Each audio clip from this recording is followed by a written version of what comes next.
उम्र के साथ ही आएगा, जो समय के साथ चीज़ें जुड़ती हैं। तो हो सकता है कि कोई ऐसा आदमी हो जो मुझसे बहुत ज़्यादा उसके पास नॉलेज हो और मेरी उम्र में बहुत छोटा हो, लेकिन अनुभव नहीं होगा। अनुभव जो है ना, वो समय ही सिखाता है और वो समय के साथ ही आएगा। चलिए खैर, हम लोग आज से एक नया चैप्टर शुरू करेंगे, ठीक है ना।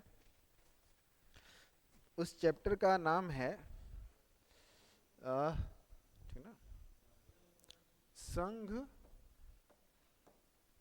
एवं उसके राज्य क्षेत्र। संघ एवं उसके राज्य क्षेत्र, union and it's territory. Union and it's territory. इसका जो भाग होगा, भाग एक होगा, यहीं से संविधान का आपको आर्टिकल मिलना शुरू होगा। उद्देशिका का, प्रियम्बिल का कोई आर्टिकल नहीं है, ठीक ना। वो तो सिर्फ क्या है, समरी है, ठीक ना।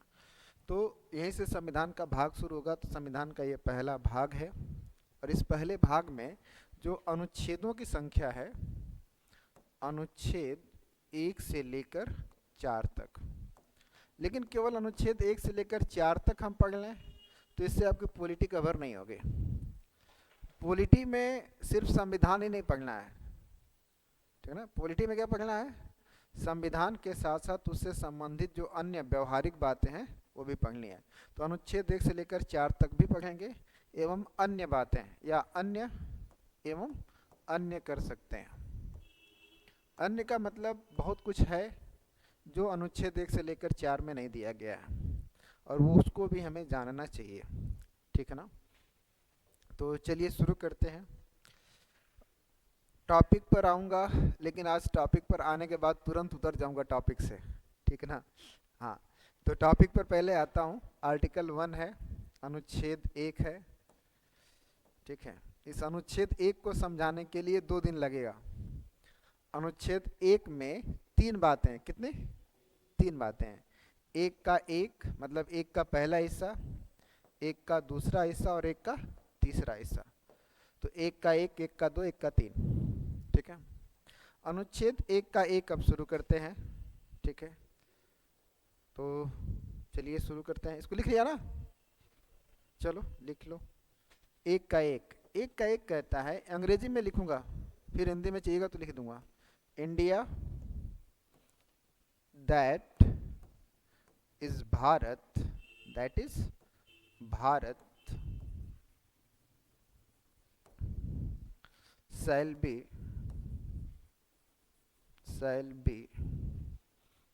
a union, shall be a union of states,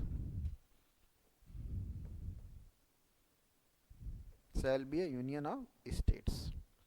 इसकी हिंदी है, ये 2 नहीं बता रहा हूँ, ठीक है ना, 3 है, तो ये इसके बारे में बाद में चर्चा करेंगे। भारत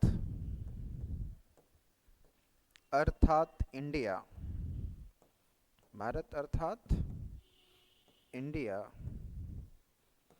राज्यों का संघ होगा, राज्यों का संघ होगा।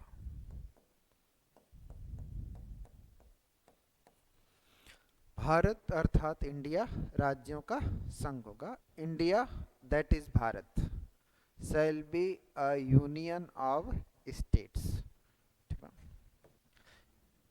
इसको मैंने लिखा क्यों है ये भी समझिए।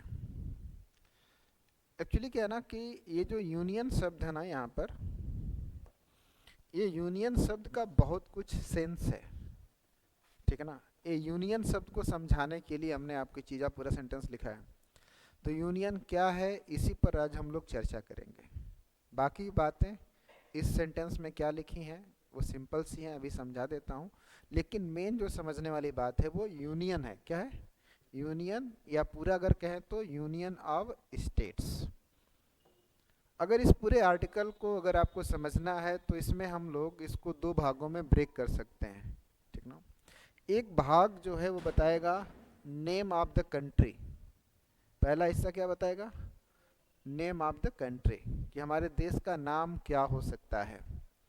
तो हमारे देश का नाम दो नाम हो सकते हैं, इंडिया और दूसरा भारत। अब क्यों इंडिया और भारत ही होगा, ये भी चर्चा का विषय, इस पर भी चर्चा करेंगे, ठीक है। और दूसरा क्या है? राज्यों का संघ।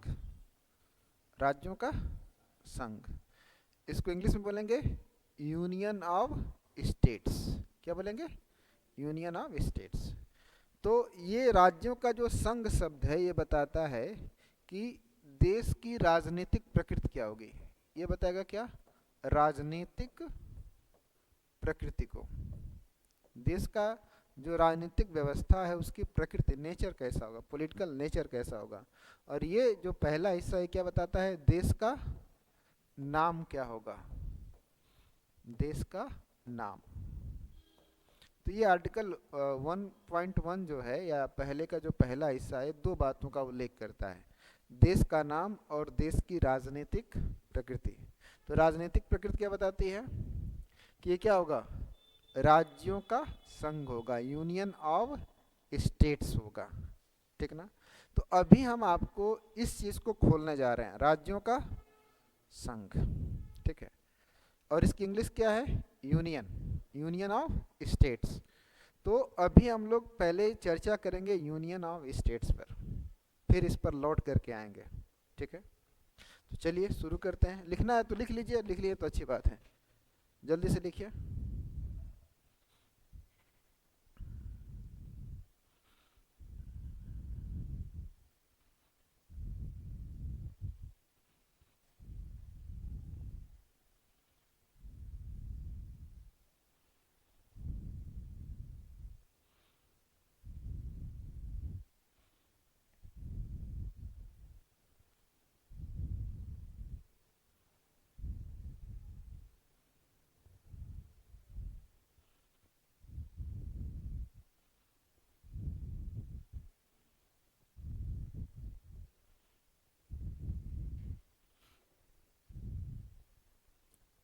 ठीक है, अब आपको बताते हैं, यूनियन से मिलता जुलता तीन शब्द लिख लिया ना, ठीक है। तो यूनियन से मिलता जुलता तीन शब्द है, ठीक है। एक शब्द होता है यूनियन, यूनियन। दूसरा होता है फेडरल, या इसको एक और शब्द है इसी से मतलब बना है, फेडरेशन, फेडरेशन। और एक और शब्द होता है कन्फेडरेशन, ठीक है। ये तीनों शब्द अंग्रेजी में समझिएगा, आपसे निवेदन है। रीजन क्या है? इस तीनों की हिंदी संघ होती है, तीनों की हिंदी संघ हो सकती है। कहीं पर कन्फेडरेशन का भी, अगर कन्फेडरेशन लिखा होगा तो इसकी हिंदी लिख देगा महासंघ, हो सकता है क्या लिख दे? महासंघ। अदरवाइज इन दोनों को तो लिखेगा संघ ही, ठीक ना। लेकिन इन तीनों का जो नेचर होता है, इनके बनने का जो तरीका होता है, इनकी जो व्यवस्थाएं होती हैं, इनका जो प्रावधान होता है, वो सब अलग अलग होता है, ठीक है। तो अभी हम लोग यूनियन और फेडरेशन या फेडरल पर चर्चा करेंगे, फिर इसके बाद इस पर चर्चा करेंगे, ठीक है ना। तो ये तीनों शब्द पहले हम लोग समझेंगे कि तीनों शब्द होता क्या है। इसके बाद हम लोग India that is Bharat shall be a union of states पे आएंगे। तो पहले इसको देखते हैं और इन दोनों को देखेंगे, ठीक है।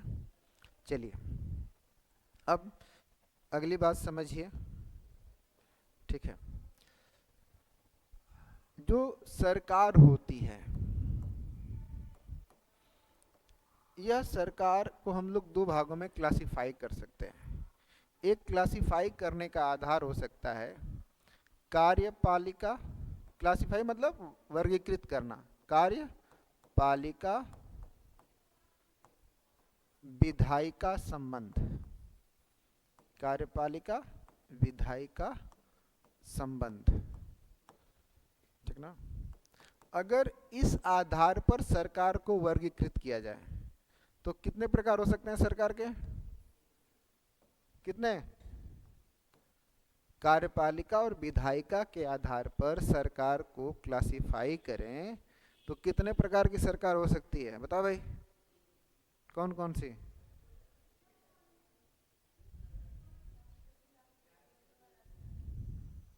सरकार के प्रकार पूछ रहे हैं, सरकार के अंग नहीं।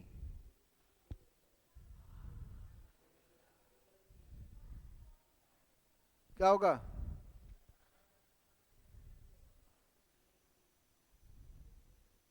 बोलो भाई। हाँ, तो एक क्या होगा? कार्यपालिका और विधायक संबंध के आधार पर एक हो सकता है संसदीय, और एक क्या हो सकता है? अध्यक्षीय।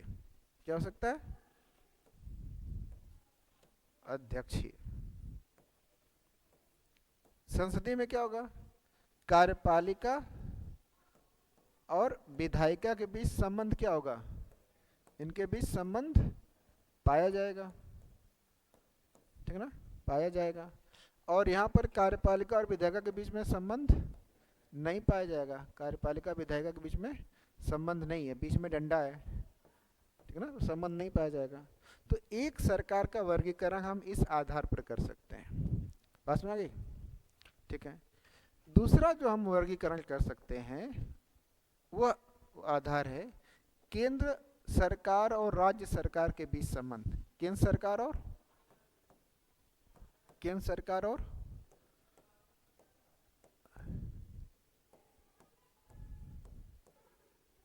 राज्य सरकार के बीच, इनके बीच कोई संबंध है क्या? ठीक ना, इनके बीच में कोई संबंध है क्या? केंद्र सरकार और राज्य सरकार के बीच में।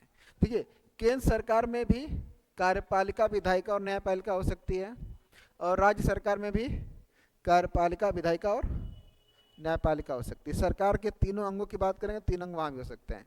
तो यहाँ पर जो क्लासिफिकेशन है वो सरकार के अंगों के बीच में क्या संबंध है, कार्यपालिका विधायिका और न्यायपालिका के बीच में। तो बेसिकली संबंध किसके किसके बीच होता है? कार्यपालिका और विधायिका के बीच। कानून बनाने वाली संस्था और कानून को लागू करने वाली संस्था। यहाँ पर जो दूसरा आधार है वर्गीकरण का सरकार के, वो क्या है? केंद्र सरकार और राज्य सरकार। जैसे एक दिल्ली में केंद्र सरकार है जिसका नेतृत्व मोदी जी कर रहे हैं, और आपके यहाँ एक बिहार में राज्य सरकार है जिसका नेतृत्व नीतीश बाबू कर रहे हैं। तो दो प्रकार की सरकारें हो गई। इनके बीच में कैसा संबंध है? इनके बीच में कैसा संबंध है? इसको अगर आधार बनाएं तो सरकार दो प्रकार की हो सकती है। सरकार दो प्रकार की हो सकती है। एक हो सकती है एकात्मक, एक सरकार हो सकती है एकात्मक, यूनिटरी,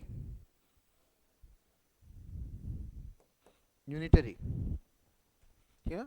और दूसरी हो सकती है संघात्मक। दूसरी क्या हो सकती है? संघात्मक। तो सरकार एकात्मक हो सकती है और संघात्मक हो सकती है, ठीक ना। पास में आ गई? सरकार एकात्मक और संघात्मक हो सकती है, ठीक है। अब इन दोनों में अंतर क्या है, एकात्मक में और संघात्मक में, ठीक ना। तो एकात्मक जो शब्द बना है किससे बना है? एक से बना एकात्मक। तो यहाँ पर सत्ता के दो केंद्र लिखे ना, सत्ता के दो केंद्र में से जहां पर केवल एक ही केंद्र पाया जाएगा, एक ही केंद्र पाया जाएगा, यानी कि जहां पर सबसे अधिक पावरफुल कौन हो? केंद्र सरकार हो, सत्ता का एक ही केंद्र हो, उसको बोलेंगे एकात्मक सरकार। क्या बोलेंगे? और जहां पर सत्ता के दोनों केंद्र हो, केंद्र सरकार हो और राज्य सरकार दोनों पाई जाएगी, वहां पर संघात्मक। तो यहाँ पर यूनियन गवर्नमेंट भी पाई जाएगी और स्टेट गवर्नमेंट भी, और यहाँ पर केवल केंद्र सरकार या यूनियन गवर्नमेंट पाई जाएगी या केंद्र सरकार पाई जाएगी। बात समझ आ गई? बेसिक बात समझ आ रही है। तो जहाँ पर सत्ता का केवल एक केंद्र हो उसको, और जहाँ पर सत्ता के दो केंद्र होंगे उसको बोलेंगे संघात्मक। इतनी बात समझ आ गई, ठीक ना। तो इसी को, ये तो हम पूरे आपको पढ़ा चुके हैं। अब आज हम लोग पढ़ेंगे इसको, एकात्मक और संघात्मक को। समझ आ गई बात? चलिए, ठीक ना।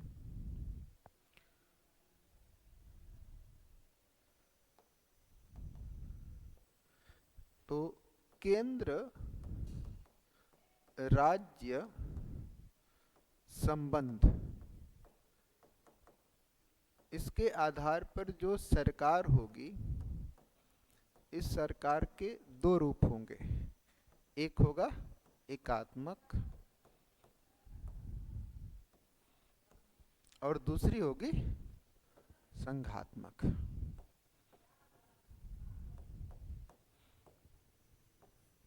एकात्मक का मतलब हम कह सकते हैं एक ऐसी राजनीतिक व्यवस्था, एक ऐसी राजनीतिक व्यवस्था, राजनीतिक व्यवस्था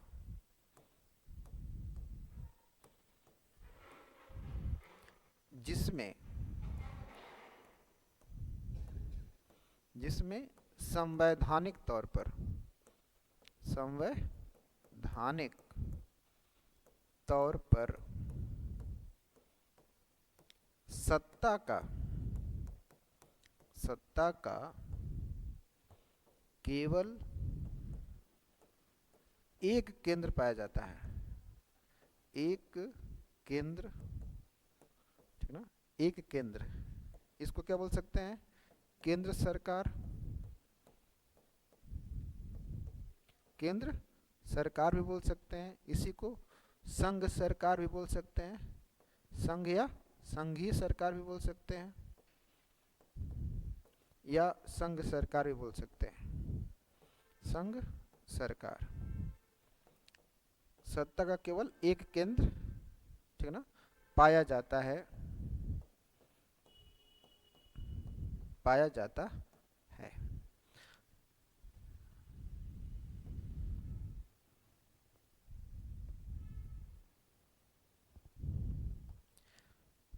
तो पहली बात तो ये। दूसरी बात, ऐसी व्यवस्था में, ऐसी व्यवस्था में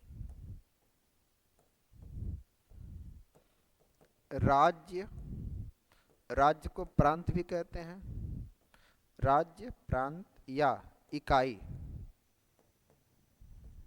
राज्य, प्रांत या इकाई का अस्तित्व नहीं पाया जाता है। अस्तित्व संवैधानिक तौर पर, संवैधानिक तौर पर नहीं पाया जाता है।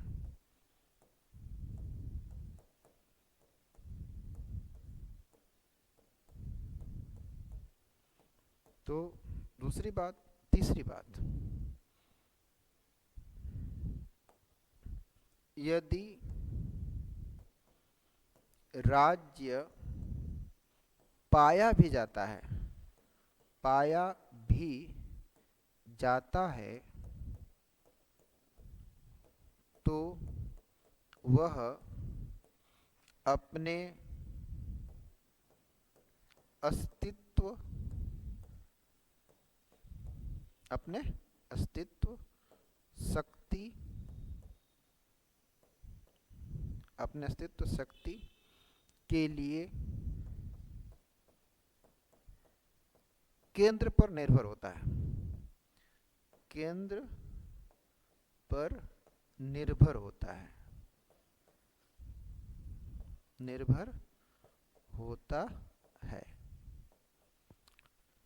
तो एकात्मक शासन का मतलब जहां पर सत्ता का क्या होगा? केवल एक केंद्र होगा, और वो एक केंद्र कौन होगा? केंद्र सरकार पाई जाएगी। तो एकात्मक शासन में केवल केंद्र सरकार पाई जाएगी, यानी कि मोदी जी वाली सरकार पाई जाएगी। नीतीश कुमार या और भी जो राज्य हैं, झारखंड में हेमंत सोरेन है, या अलग अलग जो राज्य हैं, वहाँ पर एकात्मक व्यवस्था में राज्यों का अस्तित्व पाया ही नहीं जाएगा। पाया ही नहीं जाने का मतलब, उस देश का जो संविधान होगा वह राज्य के बारे में कोई प्रावधान नहीं करेगा, या राज्य को कोई शक्ति नहीं देगा, राज्य के अधिकारों का उल्लेख नहीं करेगा। तो पहली बात तो ये कि एकात्मक शासन में केवल सत्ता का एक केंद्र या केंद्र सरकार पाई जाएगी। राज्य सरकार पहली बात तो पाई नहीं जाएगी, पहली बात तो। और मान लो कई बार हो सकता है कि राज्य सरकारें बना दी जाएं, राज्य सरकारें बना दी जाएं, तो राज्य सरकार अगर बनाई गई, तो राज्य सरकार अगर पाई भी जाती है, तो उसको जो शक्ति मिलेगी, उसका जो अधिकार मिलेगा, या उसको जो भी काम करने का मिलेगा, उसका स्रोत संविधान नहीं होगा, उस देश का संविधान नहीं होगा, बल्कि केंद्र सरकार होगी। केंद्र सरकार से वो अपनी शक्तियां क्या करेगा, प्राप्त करेगा, ठीक ना। तो एकात्मक शासन व्यवस्था है, तो मान लो यह एक देश है, तो इस देश में मान लो ये केंद्र सरकार हो गई, क्या हो गई, केंद्र सरकार। तो पहली बात तो राज्य पाया नहीं जाएगा। और मान लो कि ये राज्य हैं, ये राज्य हैं, तो उस देश का जो संविधान है, वह संविधान केवल किसको शक्ति देगा, केवल केंद्र को देगा, ठीक ना, केवल इसको शक्ति देगा। संविधान जो होगा वह राज्यों को शक्ति नहीं देगा, राज्यों को शक्ति, ये रेड कलर कौन है, राज्य मान लो है, तो राज्यों को शक्ति नहीं देगा। राज्य के क्या शक्ति होगी, राज्य का क्या अधिकार होगा, राज्य काम क्या करेगा, इसके बारे में उस देश के संविधान में कुछ भी नहीं लिखा होगा। तो राज्य आएंगे कहाँ से, ये राज्य हो सकता है कि केंद्र बनाए, कौन बनाए, केंद्र बनाए, और केंद्र बना करके ही केंद्र ही इन राज्यों को क्या करे, अपने मन से शक्ति दे, अपने। और अगर मान लो केंद्र ने राज्य को शक्ति दी है, हमने दिया है, मान लो आप राज्य हैं, तो पहली बात तो आपका अस्तित्व ही नहीं था, फिर बना भी दिया मैंने, तो बनाया किसने, मैंने शक्ति दी है। और अगर जरूरत पड़ेगी तो मैं आपकी सारी शक्तियों को किसी भी टाइम क्या कर सकता हूँ, छीन भी सकता हूँ, और फिर आपको निहत्था कर सकता हूँ। निहत्था का मतलब आपके पास कोई पावर नहीं रहेगा, इवन कि मैं आपके वजूद को भी क्या कर सकता हूँ, खत्म कर सकता हूँ। तो आप पहली बात तो रहेंगे नहीं, और रहेंगे तो मेरी दया पर निर्भर रहेंगे, और कब तक रहेंगे, जब तक मैं चाहूँगा। तो अगर एकात्मक व्यवस्था का मतलब ये भी हो सकता है कि राज्य सरकार अगर है भी तो पूरी तरह से केंद्र की दया पर निर्भर है, राज्यों का कोई अपना स्वतंत्र संवैधानिक अस्तित्व नहीं है। एक लाइन चाहे तो एक पॉइंट इसमें और लिख लीजिए नीचे, तो लिख लिया कि नहीं लिखा है, ये लिखा है, तो एक पॉइंट और लिख लीजिए, दिखाई दे रहा कि नहीं, दिखाई दे रहा ना, एक लाइन और लिख लीजिए, राज्यों का स्वतंत्र संवैधानिक अस्तित्व, स्वतंत्र संवैधानिक अस्तित्व नहीं पाया जाता है, नहीं पाया जाता है, पाया जाता है, ठीक ना। मतलब संविधान राज्यों को कोई शक्ति नहीं देगा। अगर मान लीजिए आपको शक्ति संविधान देता, अभी समझाऊंगा, इतना लिख लीजिए पहले, ठीक ना।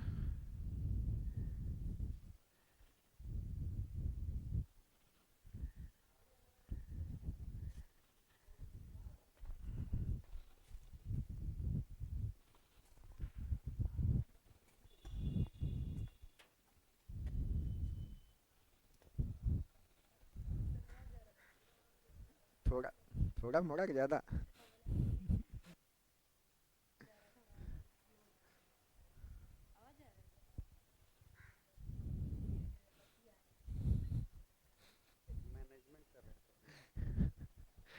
दुआरे पारी बारात आप लोग जा रहे हैं मिठाई छनवाने छनवाने भी नहीं। एक ना बिहार में कहावत है, भोज घरी कोहड़ा रोपना, समझते हैं, भोज घरी कोहड़ा रोपना, हाँ, भोज घरी कोहड़ा। आप लोग बीपीएससी मेंस लिखिएगा तो एक उसमें निबंध आता है, उसको वो मतलब लोकल लैंग्वेज में ही आता है, ठीक है ना। तो उसमें जैसे भोज घरी कोहड़ा रोपना, मतलब भोज घरी कोहड़ा का मतलब आज बारात आनी है, मतलब भोज दिया है, तो अब हम कोहड़ा को क्या करें, कोहड़ा समझते हैं ना, हाँ, वो मोटा वाला कद्दू, बड़ा वाला, एक तो लौकी होता है, उसी तरह का एक दूसरा जो होता है, तो उसको रोपेंगे, रोपने का मतलब रोपेंगे, फिर उसमें अंकुर आएगा, फिर जो है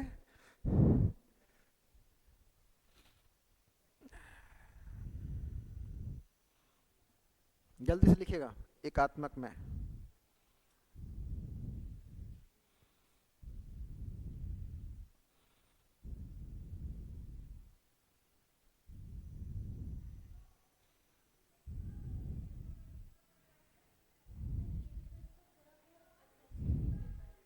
नहीं, अध्यक्षीय हम कब कहेंगे? नहीं, वो अलग बात है, लेकिन अध्यक्षीय कहने का सेंस क्या होता है, इसीलिए तो मैंने पहले वो समझाया। अध्यक्षीय कहने का मतलब क्या है? यहाँ कार्यपालिका और विधायिका से कोई संबंध नहीं है।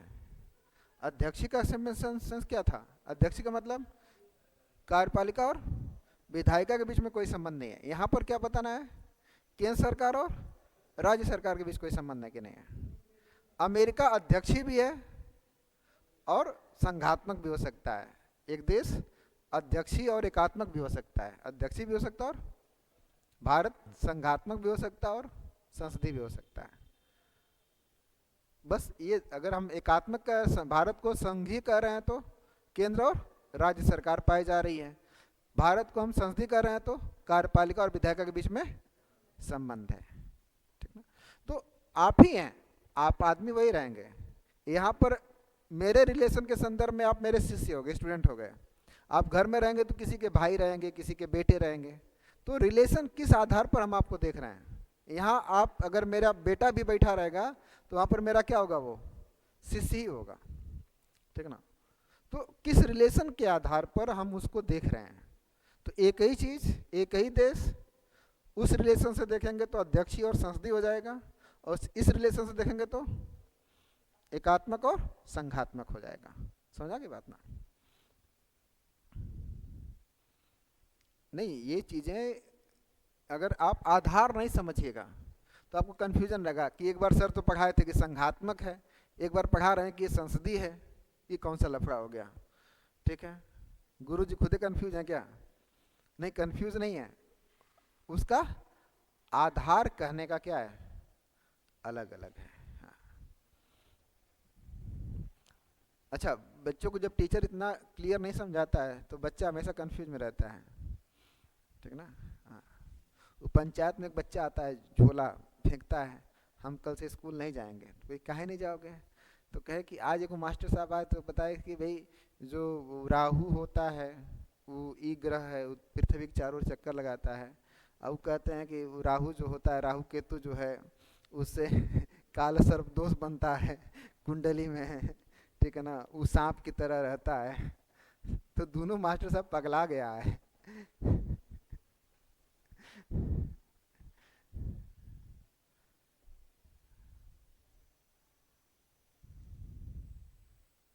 लिख लिया? तो चलिए, तो हमने क्या क्या बताया एकात्मक में? एक ऐसी राजनीतिक व्यवस्था जिसमें संवैधानिक तौर पर, संवैधानिक मतलब संविधान क्या कहता है? तो संविधान में प्रावधान क्या होगा कि सत्ता का केवल एक केंद्र ही पाया जाएगा, सत्ता का केवल एक ही केंद्र होगा, और वो केंद्र कौन होगा? केंद्र सरकार पाई जाएगी।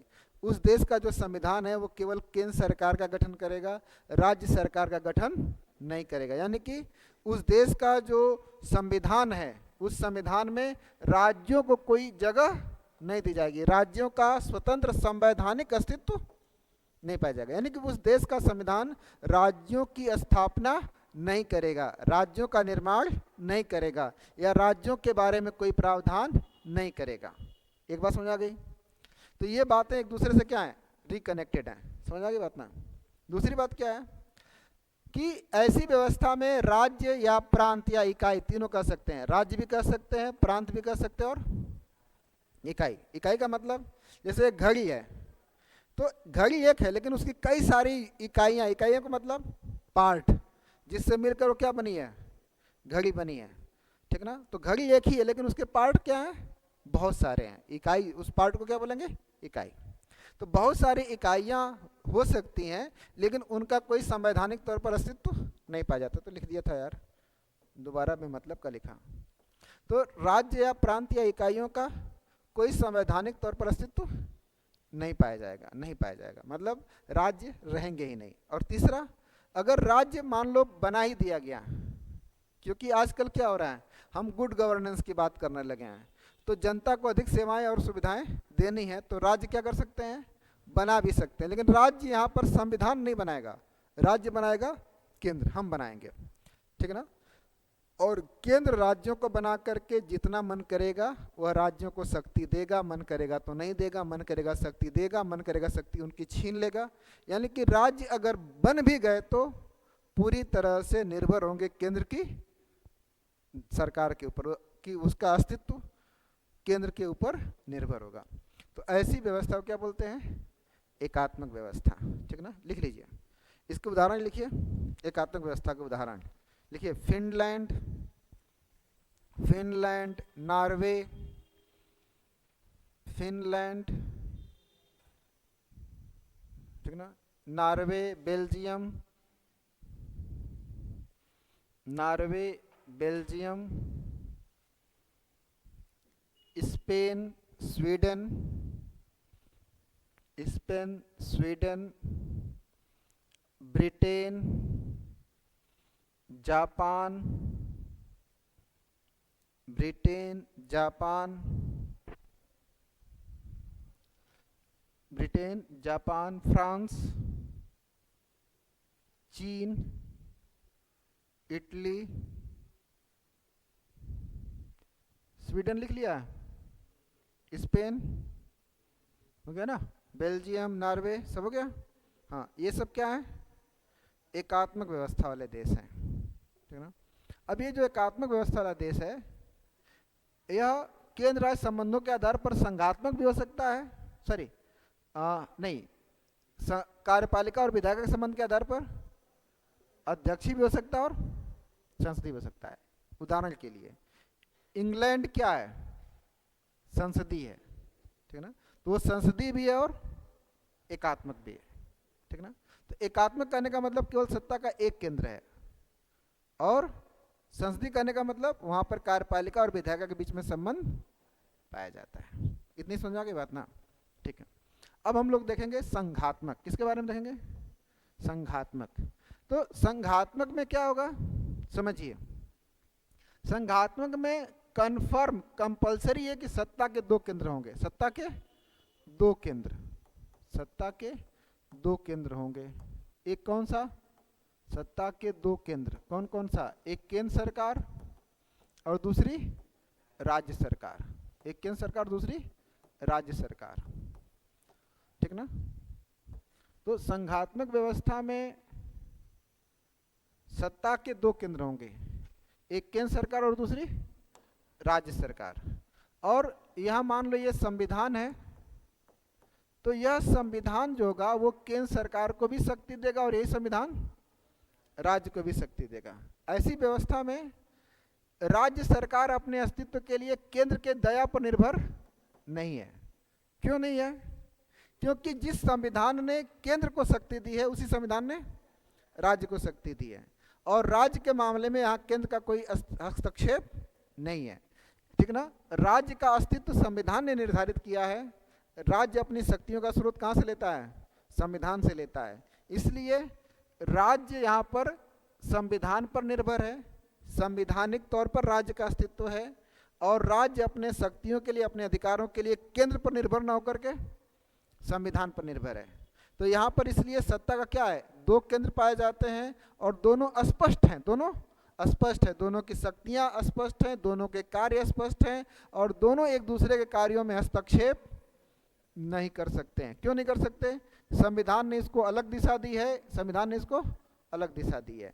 जो राष्ट्रीय मुद्दे होंगे, सुरक्षा, सुरक्षा किसका मुद्दा? सभी का है, सारी जगह का, सारे राज्यों का है। सुरक्षा हो गया, वित्त हो गया, संचार हो गया, ये सब क्या है? राष्ट्रीय मुद्दे हैं। तो राष्ट्रीय मुद्दे किसके पास? कृषि हो गया, सिंचाई हो गया, पशुपालन हो गया। तो पशु एक ही तरह के पूरे भारत में नहीं पाए जाते हैं, मिट्टी हर जगह की अलग अलग है। तो जो क्षेत्रीय मुद्दे हैं वो किसको दे दिया? राज्यों को। तो यहाँ पर जो सरकार होगी उस सरकार को हम लोग दो भागों में बांटेंगे। किसकी? संघात्मक सरकार को। तो संघात्मक सरकार में सत्ता के दो केंद्र होंगे, दोनों का स्वतंत्र संवैधानिक अस्तित्व होगा। यहाँ पर राज्य अनिवार्यता पाया जाएगा, और राज्य अपनी शक्ति और अधिकारों के लिए संविधान पर निर्भर होगा, न कि केंद्र पर निर्भर होगा। समझ आ गई बात? ठीक है।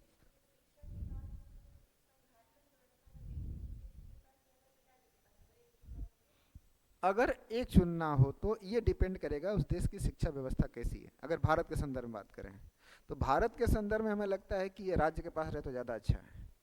क्यों अच्छा है? क्योंकि भारत में कोई एक भाषा नहीं है, ठीक है ना। कोई एक भाषा नहीं, कहीं मलयालम है, कहीं तेलुगु है, कहीं कन्नड़ है, कहीं भोजपुरी है, कहीं पर मैथिली है, कहीं पर मगही है, कहीं पर वज्जिका है, कहीं पर अंगिका है, ठीक है ना, कहीं पर पंजाबी है। तो अगर एक ही केंद्र सरकार के पास मान लो हम अधिकार रख दें तो कहेगा 28 भाषाएं पढ़ो, 22 भी पढ़ो, पंजाबी भी पढ़ो, मलयालम भी पढ़ो, तेलुगु भी पढ़ो, कोंकणी भी पढ़ो, तो कितना आदमी भाषा पढ़ेगा। हम एक बात कह रहे हैं, जो उनका सवाल था कि दोनों में से एक जगह रखना हो तो कहाँ रखना चाहिए, केंद्र के पास रखना चाहिए या तो किसके पास रखना चाहिए? दोनों में से एक को चूज करना हो तो ये डिपेंड करेगा उस राज्य का नेचर कैसा है। अगर बहुभाषी क्षेत्र है तो राज्य के पास रहे, ठीक है ना। और मान लो एक ही लैंग्वेज है तो पूरे देश में तो आप कहीं रख लो, केंद्र के पास रख लो या राज्य के पास रख लो, कोई दिक्कत नहीं है, ठीक है ना। वो डिपेंड करेगा उस राज्य का संविधान क्या चाहता है। जैसे एग्जाम्पल के तौर पर अभी हम बात करेंगे वैसे, लेकिन जिन्होंने आपने सवाल पूछा तो उत्तर देता हूँ। एक शब्द होता है अवशिष्ट शक्तियाँ। अवशिष्ट शक्तियाँ क्या? अवशिष्ट शब्द होता है, अवशिष्ट का मतलब होता है बचा हुआ, ठीक है ना। तो ऐसा काम जो न केंद्र सरकार के कार्यों की सूची में है न राज्य सरकार के कार्यों की सूची में है। जैसे मान लिया हम केंद्र सरकार और आप राज्य सरकार हैं, हम लोगों ने 10 काम हमने रखा अपने पास और 10 काम आपने अपने पास रख लिया, हमने अपने काम क्या किए? बांट लिए। लेकिन कल 11वां काम आ गया, ठीक ना। अब ये 11वां काम कौन करेगा, हम करें कि आप करेंगे? ये कैसे डिसाइड होगा? नहीं, मिलके क्यों करेंगे? 11वां काम ना वो आपकी लिस्ट में था ना मेरी लिस्ट में है, ठीक है ना। तो इसके लिए हम एग्जाम्पल देते हैं। अमेरिका में इसी को बोलते हैं अवशिष्ट विषय। जो 11वां काम आया उसको क्या बोलेंगे? अमेरिका में अवशिष्ट जो विषय है वो सौंप दिया गया है राज्यों को। किसको? भारत में अवशिष्ट विषय सौंप दिया गया है केंद्र को। समझा की बात?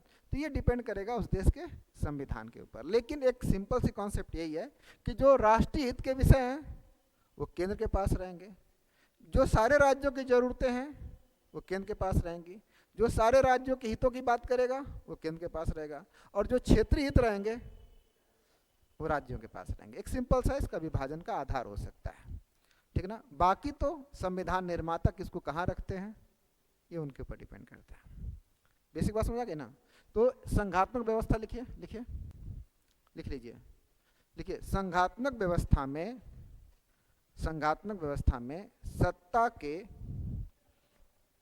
सत्ता के 2 या 2 से अधिक केंद्र पाए जा सकते हैं। सत्ता के 2 या 2 से अधिक केंद्र पाए जा सकते हैं।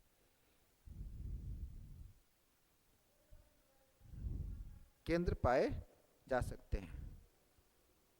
तो एक चीज याद रखिएगा, वैसे तो सत्ता के 2 ही केंद्र, 2 केंद्र संघात्मक व्यवस्था के लिए क्या है? जरूरी हैं। लेकिन कुछ देशों में सत्ता के 2 के बजाय 3 केंद्र भी होते हैं। जैसे भारत में हम देखें तो जो स्थानीय स्वशासन है उसको हम सत्ता का तीसरा केंद्र भी मानते हैं। तो संघात्मक व्यवस्था में तो कम से कम 2 केंद्र हो सकता है, लेकिन 2 केंद्र से ज़्यादा भी हो सकता है। लेकिन जनरली अभी तक हम लोग 2 ही केंद्र को मानते हैं। लेकिन 2 से अधिक केंद्र भी हैं सत्ता के तो वो संघात्मक का उदाहरण होगा, वो गलत नहीं है, ठीक है ना। लिख लीजिए।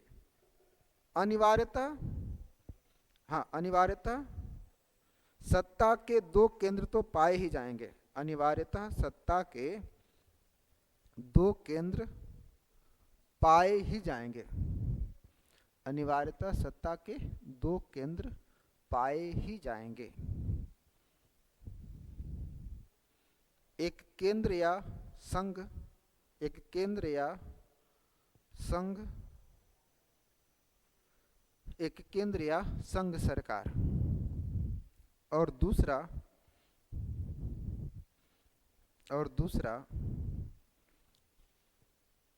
राज्य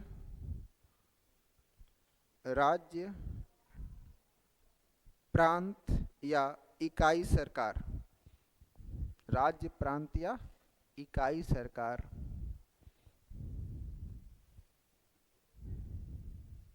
है ना। इन दोनों सत्ता के केंद्रों का, फुल स्टॉप, सरकार के बाद, इन दोनों सत्ता के केंद्रों का, इन दोनों सत्ता के केंद्रों का एक दूसरे से पृथक, एक दूसरे से पृथक तथा, एक दूसरे से पृथक तथा स्वतंत्र संवैधानिक अस्तित्व होता है। स्वतंत्र संवैधानिक अस्तित्व होता है। एक दूसरे से पृथक तथा स्वतंत्र संवैधानिक अस्तित्व होता है। अर्थात संविधान, संविधान से ही केंद्र और राज्य, केंद्र और राज्य अपनी शक्तियां प्राप्त करते हैं। केंद्र और राज्य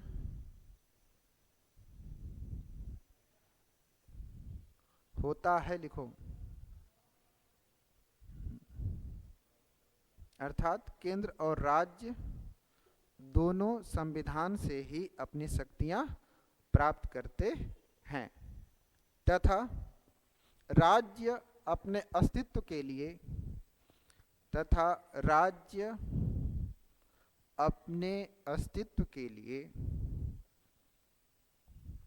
तथा राज्य अपने अस्तित्व के लिए केंद्र पर निर्भर न होकर, केंद्र पर निर्भर न होकर संविधान पर निर्भर होता है। केंद्र पर निर्भर न होकर संविधान पर निर्भर होता है।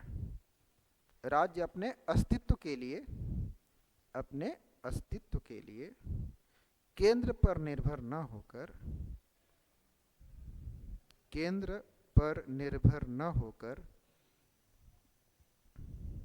केंद्र पर निर्भर, लिखो, हाँ, निर्भर न होकर, न होकर, निर्भर के बाद न, हाँ, न होकर, हाँ, न होकर संविधान पर निर्भर होता है, यही ना, निर्भर न होकर संविधान पर निर्भर होता है। ठीक है, तो इतनी बात समझ में आ गई। तो अगर हम संघात्मक कह रहे हैं मतलब सत्ता का दो केंद्र अनिवार्य होगा, दो से ज़्यादा भी हो सकता है, और एकात्मक कह रहे हैं तो एक होगा। मोटा मोटी अगर एक लाइन में याद रखना हो तो एकात्मक मतलब सत्ता का एक केंद्र और संघात्मक मतलब सत्ता का दो केंद्र। इतनी बात समझ आ गई, इसको मिटा दें। चलिए अब एक बात समझिए, ठीक ना, इधर समझिए। ये थे चिंटू, पिंटू, डब्लू, राम खिलावन, ये सब चिल्लर पार्टी। चिल्लर पार्टी एक मूवी है, देखा है? देखा है ना? छोटे छोटे बच्चे रहते हैं तो स्कूल से परेशान रहते हैं, उनकी मांगें नहीं मानी जाती हैं, ठीक है, तो वो सब यूनाइट हो जाते हैं, ठीक है, और पता चला कि रोड पर दौड़ रहे हैं अपनी मांगों को पूरा करने के लिए। देखिएगा, चिल्लर पार्टी नाम ही उसका है, मूवी का, ठीक है। तो मान लो ये भी छोटे छोटे देश हैं, छोटे छोटे हैं, कोई बाजार बहादुरपुर बगीचा इतना बड़ा है, तो कोई मुसल्लमपुर हाट इतना बड़ा है, कोई रामपुर इतना बड़ा है, ठीक है ना। तो ये जो छोटे छोटे देश हैं, छोटे छोटे क्या हैं? देश हैं। तो इनके बगल वाला देश आता है, इनको 2 थप्पड़ मारता है और इनका सब पैसा वैसा छीन करके भाग जाता है। तो अब इनके पास तरीका क्या है अपने आप को बचाने का? इनके पास तरीका है कि ये सब क्या हो जाएं? इकट्ठा हो जाएं, और इकट्ठा होकर के एक बड़ा सा देश बना लें। इकट्ठा होकर के बड़ा सा देश बना लें, हो सकता है। तो यहाँ पर ये छोटे छोटे देश थे और इन देशों ने इकट्ठा होकर के अपना एक बड़ा सा क्या बनाया? देश बना लिया, ठीक है ना। जैसे मान लीजिए आप छोटे छोटे हैं, आप सभी फेल हो जा रहे हैं बीपीएससी की तैयारी करने में, तो आपने सभी ने एक ग्रुप बनाया और कहा सर आप हमको पढ़ाइए, आप जैसा पढ़ाएंगे। तो आपने अपना नेतृत्व किसको सौंप दिया? हमको, और आप जैसा कहेंगे हम लोग वैसा करेंगे। तो यहाँ पर क्या हुआ? तो हमने कहा भाई हमारी बात मानोगे तभी तो आपको रखेंगे। तो यहाँ पर भले आपने निर्माण मेरा किया है, आपने मेरा निर्माण किया कि आप कभी अलग अलग थे, आप इकट्ठा होकर के मेरा निर्माण किया, मतलब आप राज्य थे, आपने निर्माण किया किसका? केंद्र सरकार का, ठीक ना। तो हमने कहा भाई हमें कुछ शक्ति दे दो, तब तो हम काम करेंगे ना, ठीक है। तो आपने मेरा निर्माण किया, क्योंकि आपके अंदर कमजोरियां थी, आप अपने आप को सुरक्षित नहीं कर पा रहे थे, अपने से पढ़ाई नहीं कर पा रहे थे, तो आपने मिलकर किसका निर्माण किया? केंद्र का। तो यहाँ पर बाद में ये जो अलग अलग देश थे ये क्या बन जाएंगे? राज्य, या इसको क्या बोल सकते हैं? इकाई। क्या बोल सकते हैं? इकाई। इकाई कि हम राज्य हो जाएंगे और आप क्या हो जाएंगे? केंद्र सरकार। बात समझ आ गई? तो यहाँ पर सत्ता के दो केंद्र बन गए, लेकिन यहाँ पर अंतर क्या है कि यहाँ पर राज्य ने क्या बनाया? राज्य इकट्ठा हुए और राज्यों ने मिलकर क्या बना दिया? केंद्र का निर्माण किया। यहाँ पर राज्य ने केंद्र का निर्माण किया। समझ में आ गई बात? ठीक। अब देखिए दूसरी तरफ समझिए, यहाँ पे ये बड़ा सा देश है, ठीक है, इसकी राजधानी यहाँ है, ये बड़ा सा बगल वाला देश है छोटा सा, ये लब से आता है, टप से सीमा में घुसता है, यहाँ मार के छीन के लेके भाग जाता है, ठीक है। तो जब तक सेना यहाँ से यहाँ पहुंचे तब तक भाग के यहाँ चला गया, पकड़े में नहीं आता है। तो क्या हुआ? तब ये केंद्र सरकार जो थी, ये सेंट्रल गवर्नमेंट है। क्या है? सी का मतलब सेंटर, यहाँ भी सी का मतलब सेंटर समझिएगा, और एस का मतलब स्टेट, ठीक है ना। तो अब यहाँ पर सेंटर ने कहा कि ना यार ऐसा ना चलेगा, ठीक है ना, हम क्या करते हैं, इसको अपने देश को कई छोटे छोटे हिस्सों में बांट देते हैं और लोकल राजधानी बना देते हैं। तो लोकल लेवल पे यहाँ राजधानी रहेगी तो यहाँ सेना रहेगी, तो जल्दी अटैक ना हो पाएगा। तो यहाँ पर एक बड़े देश ने क्या किया? अपने आप को कई छोटे छोटे हिस्सों में बांट दिया। तो यहाँ पर इस सेंटर ने बनाया स्टेट। तो यहाँ भी सत्ता के दो केंद्र हो गए, सत्ता के। लेकिन यहाँ पर सेंटर ने किसको बनाया? यहाँ पर सेंटर ने स्टेट को बनाया और यहाँ पर स्टेट ने सेंटर को बनाया। समझ आ रही है बात ना?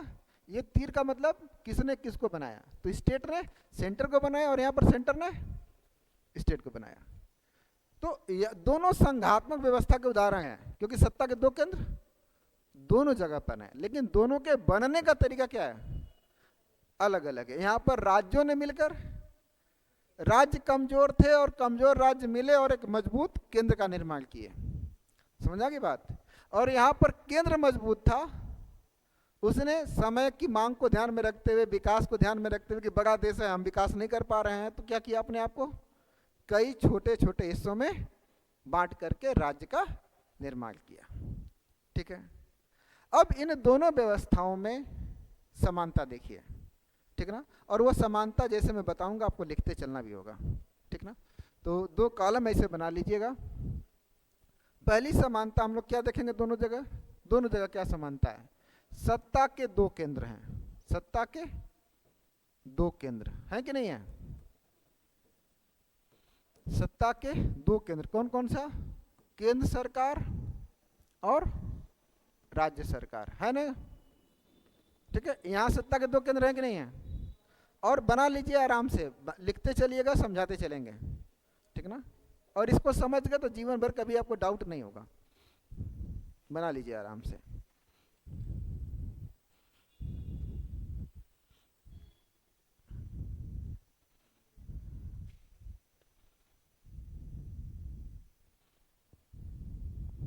और फिगर बना लेंगे तो और अच्छा रहेगा, आपको समझ में आ जाएगा। नहीं देखिए, अगर हम फिगर बना रहे हैं तो हमसे पूछिए मत, आप बना लीजिए, ठीक है ना। इससे क्या होता है कि समझने में आसानी होती है।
बन गया।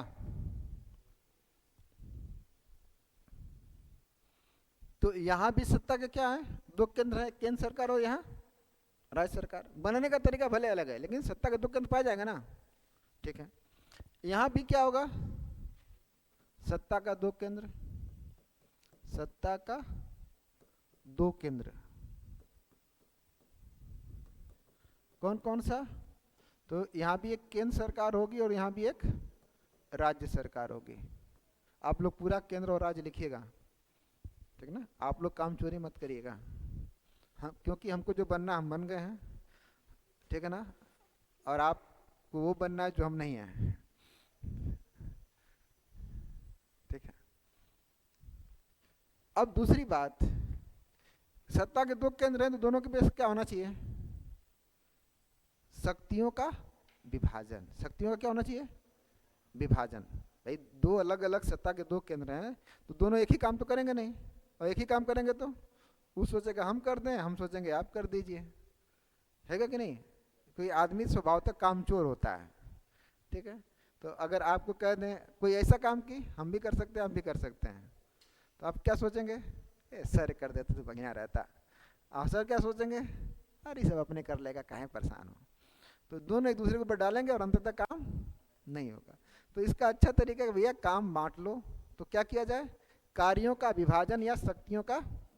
तो दूसरा काम शक्ति एवं कार्य का विभाजन, शक्ति एवं कार्य का विभाजन किसके किसके बीच,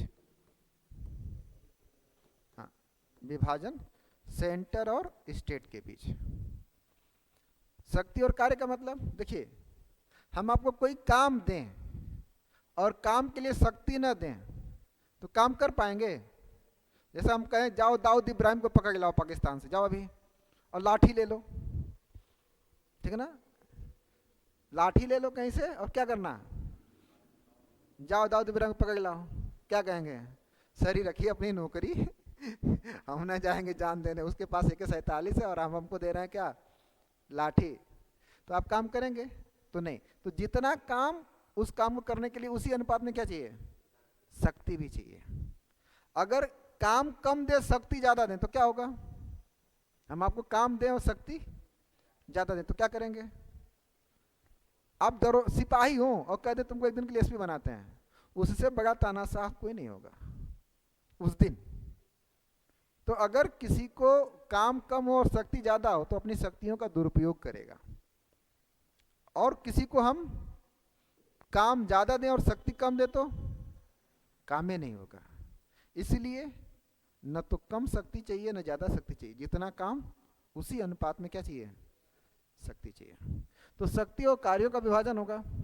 चलिए शक्ति और कार्य का विभाजन भी हो गया कि भाई जो सुरक्षा है, सेना है, ये सब मेरे पास रहेगा, कृषि सिंचाई आप ले लीजिए। पास में आ गई। अब ये जो बात है हमारे आपके बीच में, ये लिखा पढ़ी में रहे कि ओरल रहेगा तो अच्छा रहेगा। हमने आपने जो काम का विभाजन किया ये कैसा होना चाहिए, लिखा पढ़ी में हो जाए कि मौखिक रूप से रहे, बताओ भाई सोच के। भरोसा नहीं है ना मेरे ऊपर, हाँ देख लो, लिखा पढ़ी में रहे तो ज़्यादा अच्छा है। तो लिखा पढ़ी में रहना चाहिए, मतलब ये जो हमने काम बांटे हैं वो क्या होना चाहिए, लिखित होना चाहिए। तो ये लिखित काम कहाँ रखा जाए, ये लिखित काम जो हमने काम बांटे हैं ये जो यहाँ रखा जाएगा उसी को बोलेंगे लिखित संविधान। क्या बोलेंगे, एक संविधान बनाते हैं उसमें आप अपना काम लिख लीजिए, हम अपना काम लिख देते हैं, और कोई डिस्प्यूट होगा तो फिर लिखा हुआ है देख लिया जाएगा। तो इसमें क्या होगा, तीसरी बात क्या होगी, लिखित संविधान। तीसरा बात क्या होगा, लिखित संविधान। तो यहां भी शक्ति और कार्य का विभाजन होगा। दूसरा पॉइंट सेम होगा, शक्ति एवं कार्य का विभाजन, कार्य का विभाजन कहां पर, सेंटर और स्टेट में। और यहां भी क्या पाया जाएगा, लिखित संविधान। ठीक है, समझ आ रही है ना बात, कोई समझने में दिक्कत तो नहीं है। ठीक, अब अगली बात समझिए, लिख लिए हैं तो ठीक है। अगर हमारे आपके बीच में कोई विवाद हो जाए, ठीक है ना, तो किसकी बात मानी जाए? मैं बड़ा कि आप बड़े? कि कौन बड़ा? हम क्यों बड़े? हमारे आपके बीच में कोई विवाद हो जाए, हम केंद्र सरकार और आप राज्य सरकार, तो कौन बड़ा? तो फिर तो मैं जो चाहूंगा वैसा होगा, फिर आप तो फिर पीछे हट जाएंगे। हाँ तो लिखा हुआ है, तो फिर जब मुझे बड़ा मान लेंगे तब तो मैं अपने हिसाब से डिसाइड करूंगा, टूट जाएगा, कोर्ट जाएगा, ठीक है ना। हाँ लेकिन कोर्ट कब जाओगे? जब न हम बड़े न आप बड़े, संविधान बड़ा, ठीक है ना। ऐसी स्थिति में अगर कोई भी एक बड़ा हुआ तो फिर संविधान का कोई मतलब? मैं अगर बड़ा हो गया तो मैं संविधान को दबा दूंगा, और आप बड़े हो गए तो? इसलिए कोई बड़ा नहीं है, आप मेरे पैरेलल हैं। हाँ बस क्या है अंतर? मेरी शक्तियां अलग है और आपकी शक्तियां, न हम बड़े न आप बड़े, ठीक है ना। और हम दोनों के बीच विवाद होगा तो बड़ा कौन? संविधान। संविधान को बड़ा रख करके निर्णय होगा, ठीक है ना। तो किस अगली विशेषता क्या होगी? संविधान की सर्वोच्चता। संविधान की सर्वोच्चता। तो न केंद्र बड़ा न राज्य बड़ा, ठीक ना। तो क्या होगा? संविधान की सर्वोच्चता। संविधान की सर्वोच्चता।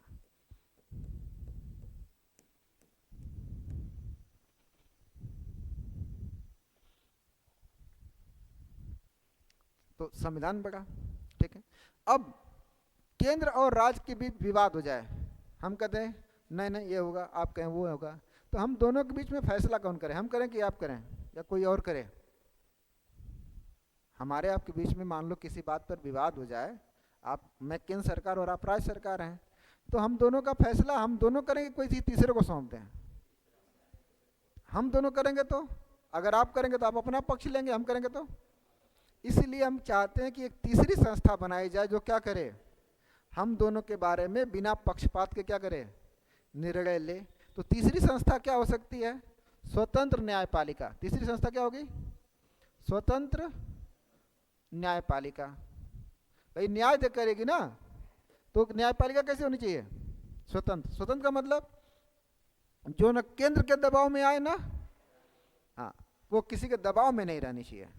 तो ये स्वतंत्र न्यायपालिका यहाँ भी चाहिए, नहीं चाहिए? ठीक है ना। यहाँ भी क्या चाहिए? स्वतंत्र न्यायपालिका। तो इन बातों पर, इन 5 पॉइंट पर आप देखिए कि चाहे राज्य ने केंद्र का निर्माण किया, चाहे केंद्र ने, इन 5 पॉइंट पर हम क्या हैं? समान है। सत्ता का 2 केंद्र यहाँ भी चाहिए, सत्ता का 2 केंद्र यहाँ भी चाहिए, यहाँ भी शक्ति का विभाजन चाहिए, यहाँ भी शक्ति का विभाजन चाहिए, यहाँ भी लिखित संविधान होना चाहिए, और यहाँ भी संविधान की सर्वोच्चता, और यहाँ भी संविधान की सर्वोच्चता, यहाँ भी स्वतंत्र न्यायपालिका होनी चाहिए, और यहाँ भी। तो इन 5 पॉइंट पर चाहे वाला ये वाला मॉडल हो या ये वाला मॉडल हो, क्या होना चाहिए? समान होना चाहिए। इस मॉडल को बोलते हैं, ठीक है ना, इसी को बोलते हैं, आपने एक देश का नाम है हमारे विश्व में, क्या? यूएसए। यू मतलब संयुक्त राज्य। तो उसको संयुक्त राज्य क्यों कहते हैं? ये जो छोटका छोटका राज्य था ना, 13 गो राज्य था, या 13 गो देश कह लीजिए, 13 गो देश संयुक्त हुआ तो क्या बना? संयुक्त राज्य। इसीलिए उसका नाम ही क्या है?